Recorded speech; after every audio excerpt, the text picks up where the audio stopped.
on local reporting, and two fantastic local reporters, one in Austria, Pascal Pletsch, and one in Wales, David Williams. And so David Williams is a 49-year-old journalist with nearly 30 years of experience in the media industry. He's worked on local as well as national newspapers, provides media consultancy all over the world. He's the co-founder of My Town Media Limited, which provides hyper-local news sites to tens of thousands of readers across mid-Wales in the UK. And David, like our other presenters, is a finalist, semi-finalist, or winner in the recent Mojo Awards. He's also trained with me so previously, but those two things are not really related because, again, I do not judge the awards. The judges found his work to be really excellent, and hyper-local is really where the rubber hits the road a lot with mobile journalism. So David, if you're around, you could turn your camera on and you should be able to join the stage here. Fantastic. How's the weather up there? Hey, we've had a cracking day. I mean, my goodness, it's the end of September and I'm wearing shorts and a t-shirt. So this is not my normal work attire, but I've made an effort today just to show how beautiful Mid Wales can be at the end of September. Well, I'm really happy to hear it. Yeah, hang on as long as you can. Okay. I'm going to duck out and let you take it away and introduce yourself and share a little bit of what your experiences have been with mobile journalism. Thanks, Rob. Or should I say Professor Rob, my tutor? I like that. Has a distinctive ring to it. Thanks. And if I could start by thanking you for putting this conference on. Really, it's a tremendous opportunity to bring some heads together and share some ideas, which is really what it's all about. And it's important because we're in such a fast-changing industry that right. One person might have an idea that we can all follow and copy and share and evolve. So thank you very much to you and your team for putting this on. And the team is you guys. You all said yes, and so thank you. I'm happy to do this. Like I said, this was a space that was donated to us, and it's for people. These students who are winning the awards. Not only you, but the next generation. That's who this is all really for. Yeah. So that's just where I keep my focus, and that keeps me mostly out of trouble. So hopefully, thank you, Rob. Hopefully you'll get us into some trouble here. I'm going to duck out now. Yeah, thank you very much. Yes, I'm a 49-year-old journalist, and I'm currently based in Mid Wales, which is a very rural area, which has been somewhat overlooked by mainstream media over the past couple of decades as the industry has changed. And I'll come on to that a little bit later, but I'll just give you a little bit of a background to myself. I started off in local newspapers as a sort of 18, 19-year-old, and I cut my teeth with an apprenticeship and then went into more regional newspapers and got a national newspaper gig. Before age 25, I had an opportunity to become a sports editor of a newspaper in Dubai in the Middle East. And that started a new adventure for me because after a year or two of being out in Dubai, it was starting to really boom as a city, as an area, and some of the biggest sporting events in the world were heading that way. So I was able to, if you like, evolve into a media consultant working on a lot of events for people like Emirates Airlines, Dubai Duty Free, to provide advice on how they should be handling the media and their media operations for major sporting events. That transpired to doing a lot of corporate work and various things. And then in 2004, I was approached to move to Jordan, where I was a consultant for a gentleman called Prince Faisal Al Hussein, who's the brother of King Abdullah. He was a very vocal person in the sporting world. He wanted to raise his profile, and he wanted somebody to help lift his profile and manage his reputation in terms of media relations and dealing with the media. So I spent 14 years working for His Royal Highness in Jordan.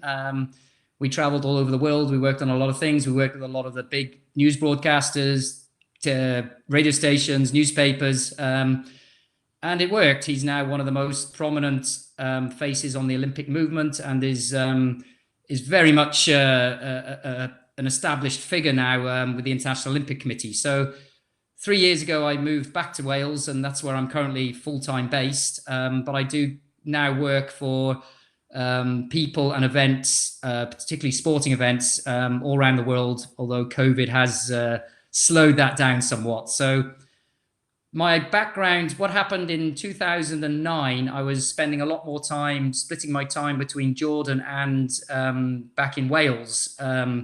So I noticed that the landscape was changing rapidly in terms of the impact of the local newspaper, the local radio station. BBC Wales Television was spending very little time covering the neighborhoods where I grew up. And I noticed there was an opportunity. Maybe people were talking about hyperlocal news, particularly in places like Canada and the US and one or two other places. So it was 2009, and I really thought I dedicated 6 months to doing a bit of market research, seeing who's online, what are they doing, is there will people start reading local news online? Is there a need for it? So we jumped into it was a tough time. There was a recession on in the UK, but we decided to launch our company called My Town Media. Myself and who was actually my first boss. He came in as a partner, and he had sort of retired. He was a victim of the cuts that were happening in newspapers at that time, and we got together and we launched My Town Media, which was a hyperlocal news business, which was really focusing on replacing or filling the black hole, if you like, that was really appearing and opening up due to the neglect of the established media, who were really starting to struggle.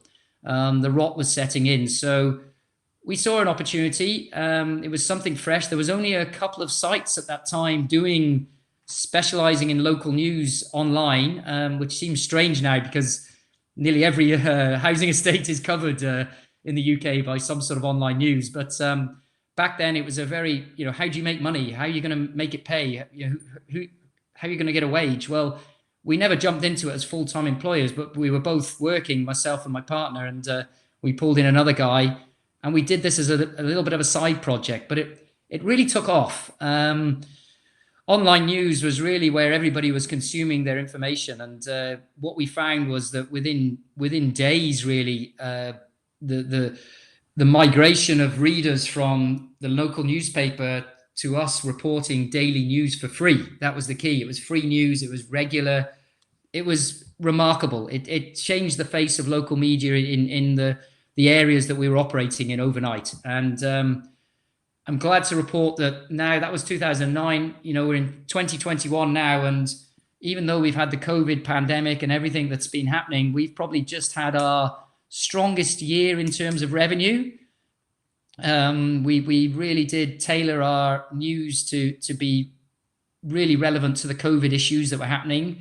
Factual news reporting using official sources, and people liked it. And we were getting a lot of support from the health boards and the county council in terms of support and advertising. So, and the government as well. We got good support from the Welsh government because they recognised the incredible role that our sites were playing in keeping people informed through the pandemic. So they came in and supported us as well. So we had a tremendous year. We were doing well, but particularly relevant to this conference is, let's say, the evolution of the sites. We've always got to be careful that what we're doing doesn't get out of date. When we started doing online news, local news was quite revolutionary. It was a risk. It was like, well, it's never going to work. There's a stronger newspaper. People always have that in their homes once a week, and so on and so forth. But we've seen them off. And what we were always very careful with was making sure that we didn't become irrelevant.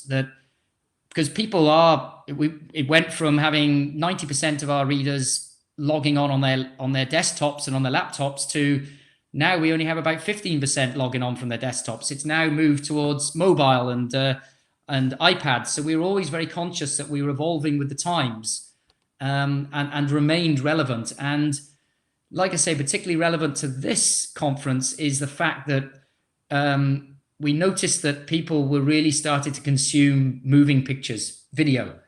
It was what people wanted. We ran a little survey amongst our readers, and probably 100% of people that we questioned said, yes, we want to see video content. This is what I'm watching now on my phone.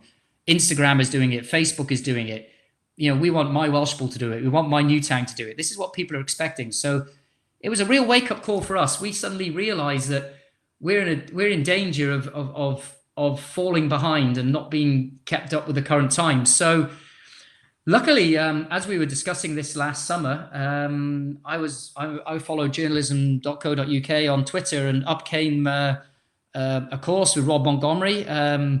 I looked into it. I thought, wow, this, I saw the caliber of Rob, and I thought, well, this is exactly what we need. I was a novice. I mean, I could shoot video of the kids playing, and a couple of buddies in the pub having a drink, and whatever it is. But I mean, the thought of making a movie, I mean, that wasn't me.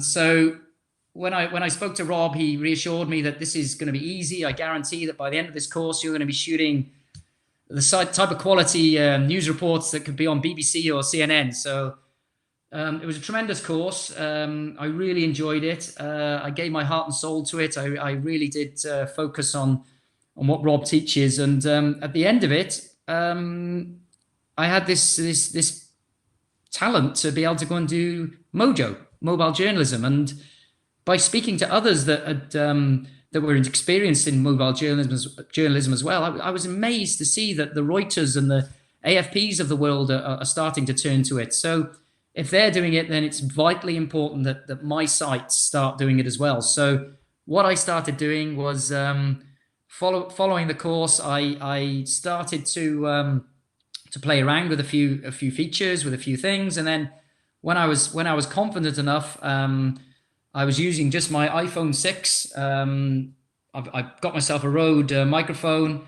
and basically, a tripod and a nice little grip to hold the camera. And I think you're talking about £100 investment, apart from the iPhone, of course, and a little light, which I'll be honest with you, I've rarely used. It's there and it's great. So I started doing hardcore focused journalism reports, trying to keep them to 2 minutes, just like the sort of stuff you'll see on the BBC News in the evening. So it was all news reports focused to my local town, sort of thing that people hadn't seen before.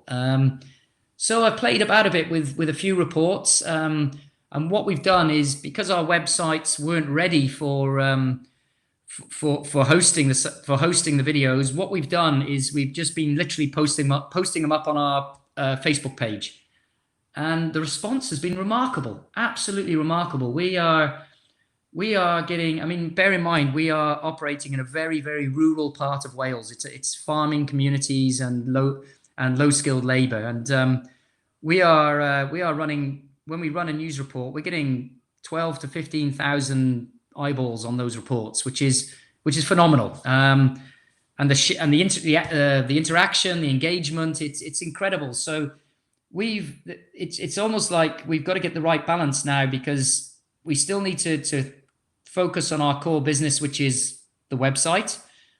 But there's a demand now for mobile journalism reports, for video news releases. So we're in the process now of actually evolving the sites. So we're going to be having a dedicated section where we will have news reports, literally 1 or 2 a week, because we're also seeing that this could be a key revenue maker for the business, because we're getting 1 or 2 people coming forward. They're looking at the numbers, and they're seeing the numbers of people that are watching these reports and thinking, I want my brand there. I want to be associated with this. So we're in the process of trying to secure a sponsor. We're confident that we'll have a sponsor in place within the next month or 2. And we hope that we will launch the new section, My Town TV, on the sites in the coming, hopefully 2 months. That's the plan. And my job will be to go out there, get those 1 or 2 news reports a week, and basically make sure that this is a really, really priceless area for people to come and consume their local news in a way that they've never done before. So that's the grand plan on how we've evolved using mobile journalism. Maybe 5 years from now, maybe we won't be doing the online written news. That's the sort of thing that we're looking at. It's quite possible that the TV news could well take over the online news. So we're looking at all opportunities, and maybe one or two of my colleagues can then get trained up as well on mobile journalism, and we can start all doing reports. I was lucky enough, Rob touched on it before, I submitted one of my reports to the Mobile Journalism Awards. It was a 2-minute video news release on how my very small town in rural mid Wales is fighting back from the COVID-19 pandemic. We got hit very, very hard. We had a lot of deaths because there was a big scandal with a care home where it actually appeared that they were bringing COVID patients to this care home and using it as like a COVID center. So the numbers in our town were dozens of people dying, which was, it was panic stations. Then, of course, you had all the staff that were going home and spreading. And so COVID's been big news everywhere, but it's been a massive story for us because of the way the town was impacted. And the story that I submitted to the awards was just really to show how this small town in mid Wales is starting to fight back with the vaccination program. That was big news for us. It was the vaccination program was the way that we were going to get out of this. The Prime Minister of the UK had told us all.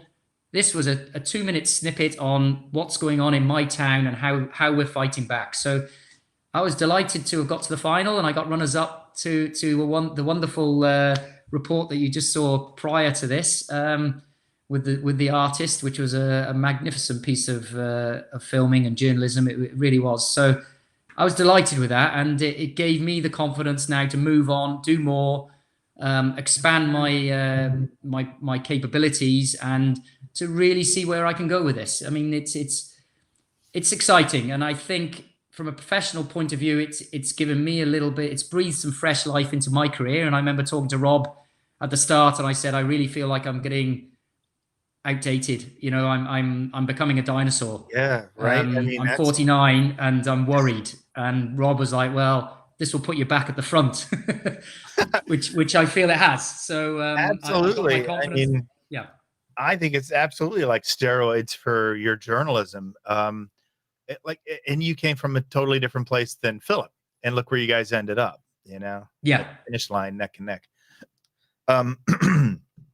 That's one of the cool things. It's so democratizes everything. It used to be the only people who got to do this were people with 4-person camera crews and very expensive gear. That's right. That's what put me off, Rob. I was always so worried that, oh my God, I don't know what camera to buy. I don't know. But suddenly, it was like, what, are you serious? This is all I need. I've got it anyway. This is crazy. I mean, why didn't I do this 5 years ago? That's, and then a few little gizmos that come along, and, wireless mics and the likes. And that can get out of control real quick. Let me tell you. Yes. But when you start going down the Philip at the road, the 360. Yeah, that'll be next. Last year, I attached this to my bicycle and rode 700 kilometers between Berlin and Copenhagen to tell a story every day for my blog. So just beware. That could be you very, very soon. Well, another sideline. I mean, we just another thing that came out of it. I was contacted by our local member of parliament, and he gave me a tip off that there was a government minister coming to our town. And he said, he said, I'll give you an exclusive only if you promise me you'll do one of those video news reports and post them on your Facebook page. And I said, well, absolutely. So suddenly I had exclusive access to a government minister, and I interviewed him, and he gave us a scoop about millions of pounds that's going to be invested into the town. And that was all because my local MP loves the videos. He's videos only. He just posts pictures of himself drinking a beer in the pub and saying, support your local pub, and so he's been seeing what we've been doing on the sites, and he got in touch with me and said, the exclusive is yours because I want video. So that was a sideline on the benefits that we're now enjoying. That's really interesting feedback. Yeah. And that's the way it is in small towns. When you say hyper local, I would just, I was born in a small town. So it is. It's just small things would seem like small, but are big to the people there, and it's I guess it always surprises me still. What is it? How many years have we had these? I walked on stage at a journalism conference in Cairo, Egypt. the day after the iPhone came out. I had it in my pocket. I was the first person in the country with it. And I walked out on stage and I pulled it out of my pocket. No one had ever seen one before. I said, this is the most powerful reporter's notebook ever invented. Yeah, And the that's right. camera was the worst feature of iPhone. I still got iPhone 1 if you want to compare the camera. Because if you're paying attention, it really does give you superpowers. And the camera just gives you more because we are such visual creatures, right? And so because it's eliminated a lot of the technical hassle and the equipment difficulties, it has, you know, if you're willing to take that journey, and it takes 10 videos, that's what it teaches you in the course.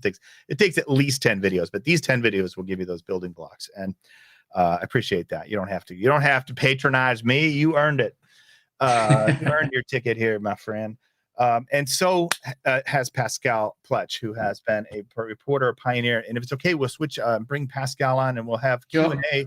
There's a Q&A section, everyone who's watching. You can toss questions up here, and I'll try and redirect them to the speakers before we finish. Okay, so Pascal Pletsch is the deputy chief editor at VOL.at in Austria. That's the western edge of Austria, right at the Swiss border. And he hosts Vorarlberg Live, a daily news show, which is video, and he's the head of the Mojo reporting team at his small but very powerful media house. Pascal, are you there? I'd like to bring you to the stage. Here we go. Hey, like magic. Yeah, thanks for having me. Yeah, I know you're a busy guy. You're like hard to get a hold of because you're doing video. You've got all this stuff going on. That's maybe one of the cons of the mobile journalism, because now you are always everywhere, anytime. There's always a story there. Yeah, so exactly. Well, first of all, let me encourage Dave. Dave, was inspiring to see a new start, and I feel what you experience right now, because that was kind of the thing we had here in Austria about 14 years ago. That's how long I'm with this company and working for like online, doing video.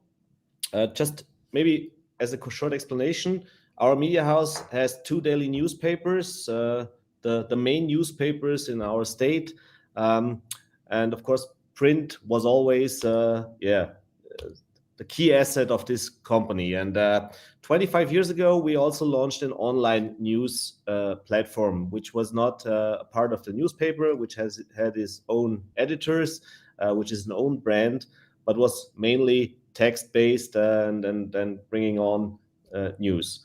About 14 years ago, we started to, or we thought we should start doing videos, and but the key was always we are not doing TV, so we are not having a cameraman, a reporter, editors, stuff like that. So it was really a tough learning time, because nobody did it. There was no iPhone in 2007. So we started with small video cameras, editing on our laptops and bringing it on to a video platform. As Rob just said before, when the iPhone came out, it changed everything. And during the last 14 years, we did evolve every year. We tried out, I don't know, tons of different products. We failed, we stood up, we tried something else. And our main asset was to do live coverage. Live means everything that happens in our small state. It's about 400,000 inhabitants in here. 8 out of 10 are watching our news portal every day. So we are quite big in our small state. But we wanted to bring them the news live. What was happening in every community, in every village, in every city, live, from sports to politics, breaking news, you name it. And it was a tough way. It was a tough ride, because, as you know, in the past years, video was not that big. And as we heard just before, video now is getting bigger and bigger. And since a few years, we are experiencing that video is getting more and more important. And as Dave just said before, maybe in 5 years we will not have text anymore and just have video. Don't know if this is for us the same, but it's already that we are discussing this issue. We made a big step during the last 12 months for us, and that's what I want to talk about today. Is the COVID pandemic also changed our way of working very intense. For live, nowadays it's easy to make live streams, so we can use online tools to bring more than one or more than two people to our audience at the same time live from different spots in our state. For example, we did one when the borders closed down around here. We are in the Swiss, German, Austrian triangle here. We sent out 4 reporters to the different borders, and we made one like live conference, like might know for Zoom. From Zoom now, we made it out via YouTube to report live from these different locations, which was pretty cool, which worked easy. As all the people before said, all you need is just the iPhone, a microphone, and that's about it. Not even a tripod. You can hold your iPhone like this, filming yourself, just having it like this, filming yourself and getting it on to the people. We reach around 3 million views a month with our videos. So we reached a critical mass, which makes it also interesting for the customers, for marketing. And that's when everything really started to roll last year. For us, a new thing was that we built up a studio. I built up the studio together with Rob. I think it was 2 years ago, Rob. I don't know, 2 or 3 years ago. Remember we had this COVID gap, so I think it was more like 4. Well, yeah, 4 years. Yeah, Well, true, it started true. because I teach in your academy. I teach the mobile journalism module, and then I think you said, "Hey, I want to show you something." One thing led to another, and we ended up building a TV studio, a little TV studio with iPhone, Exactly. Yeah, that was just fun. using iPhones as cameras, just having an iPad for doing all the editing and stuff like that. And that's what we used every day when we had people coming to our office, to our building, which leads from the chancellor down to, I don't know, a mayor from a village, down to anybody who had a story to tell. So we could really quick do a live show in our small studio, shooting it all with iPhones or with mobiles, and going live within 5 minutes if necessary. Then came COVID, and from one day to the other, we had a lockdown here as well. So we had to go to home office, and what we did is we ripped apart the studio that Robin and me built. Everybody took, I don't know, one light to the one guy, one microphone there. I took the iPad so guy could do the editing at home, and we started to do every day live shows from our kitchen together. Every press conference was covered, every news, and people were so desperate to get informed that we immediately, within 2 days, were the place to go in our region to get all the information about COVID, which led to politicians contacting us if there was something new. That really we were the number one news source for all that was going on with COVID. Then we took the next step, and we saw that we reached so many people that we have to do something about our studio. When we came back in summer 2020 to the office, and there was a big election going on, a regional election. So we made a temporary TV studio in one of our meeting rooms to cover up this election. And afterwards we said, oh, that's so cool. We had an LED wall. We had professional cameras, just 2. We had one guy doing the audio, one guy doing the video, and 2 or 3 reporters in front of the camera. And then we decided, what can we do now? How can we use it after the election? Because it's so cool, we want to keep it. And in autumn, when COVID struck again, a colleague and me made a live show on a Saturday evening when the government announced the next lockdown, which was quite short in time, no preparation. And we had around 170,000 viewers live on that show and that evening. And that was the game changer when 14 years of we are not making TV, we are making mobile reporting, quick and dirty, just to bring the live info as soon as possible, as fast as possible out to the people in the country. We decided, okay, we have to do something. And on the very next day, we started the daily news show, which is Monday to Friday, 5 p.m., between 30 minutes and an hour, where we have live guests in our studio. As we still have Corona or still have COVID, not everybody can come to the studio. So we decided to use, again, the mobile tools, the iPhones, to use Zoom and any other source we could get to get them live to our studio, like we do now in a conference. We have a host in the studio bringing all kinds of guests into the studio, which led to up to that we had live guests from the US during the inauguration of Joe Biden.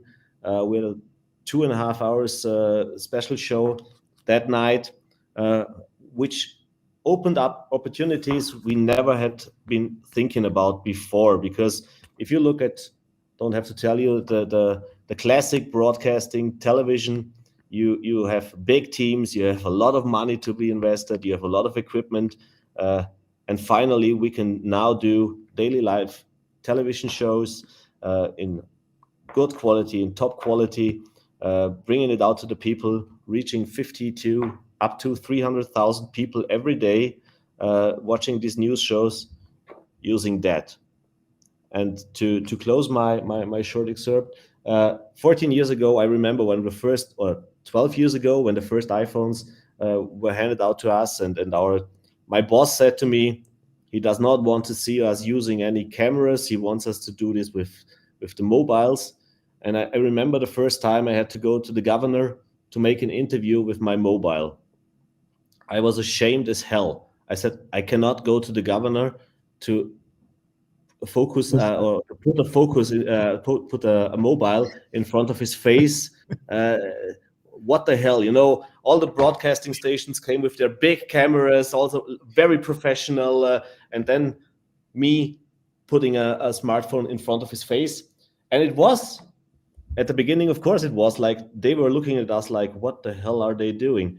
And nowadays it's easy, it's simple, and everybody's used to it. And as Dave said before, it's the same with the politicians here. They love to come to the show. They love to get in because it's that easy.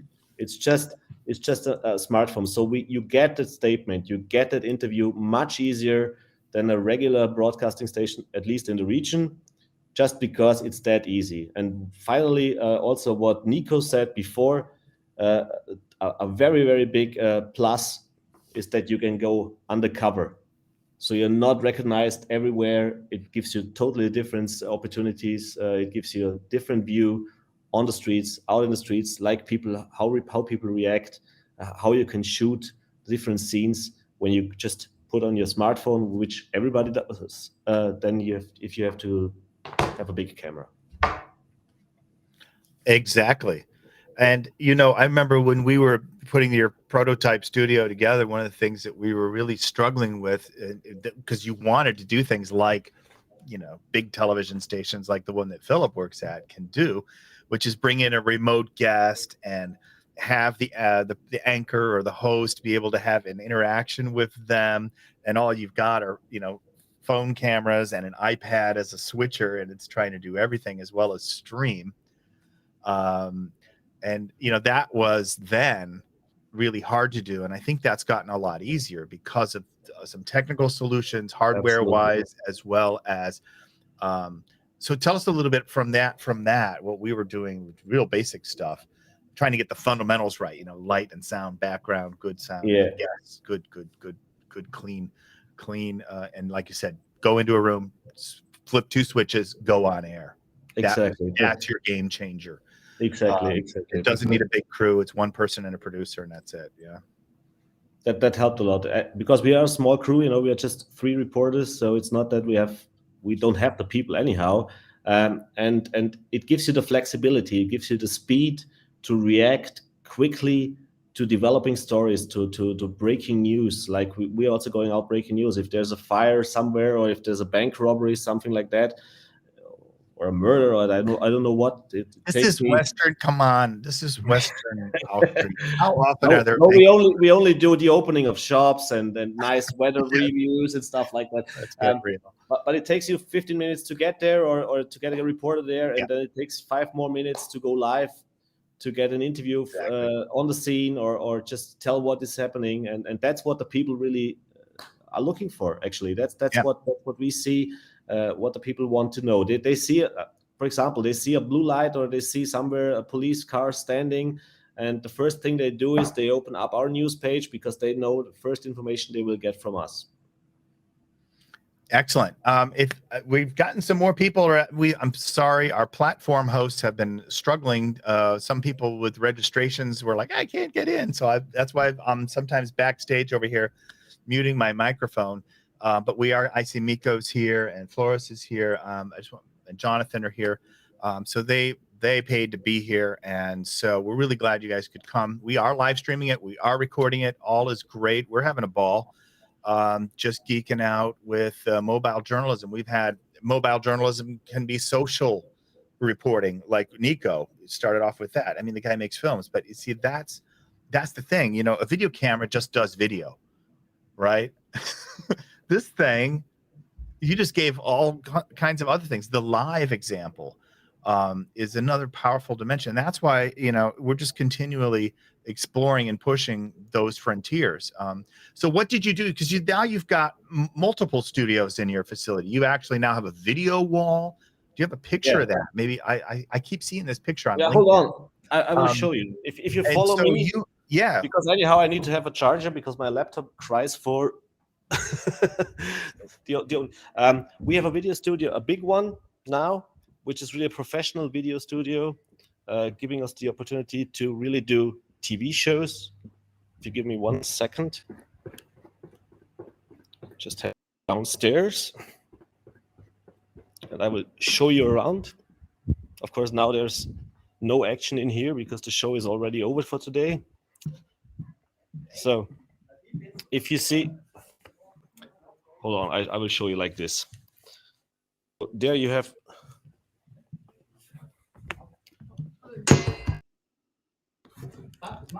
I don't know if you see it. It's a little bit difficult to show you around with. Okay. Yeah, the screen is off, but it's a really small space, right? You've got a little truss lighting now. That's what I told you needed. As you see, lighting. Hold on. Yeah. You have just the lighting up here. Yeah. One line. Behind me is the big video wall now. Yeah. And this treatment on the ceiling helps reduce some of the reflected noise. This broken. Exactly. An acoustical treatment. Very nice. Exactly. And on the other hand, we have the small studio, which we built up. Yep. If we just need mobile, so we can switch between a professional TV production, if there is time, if there's the need for it. We can do just mobile if it has to go quick. And we can combine both, and that's actually the best thing. So I have a host in the studio and a reporter with the mobile on the scene, and bring them back together. How cool is that? You just gave us you walked and talked. You did the walkthrough live. Of course, if you want to see some pictures, I can send them to you. You can always put them in the chat. Yeah, later. But that's awesome. Hey, are there any questions? If you have any questions, you can put them in the sidebar, the Q&A sidebar, for either Pascal or for Dave. If there are no questions, we could explore the floor. You know what? And thank you so much, Pascal.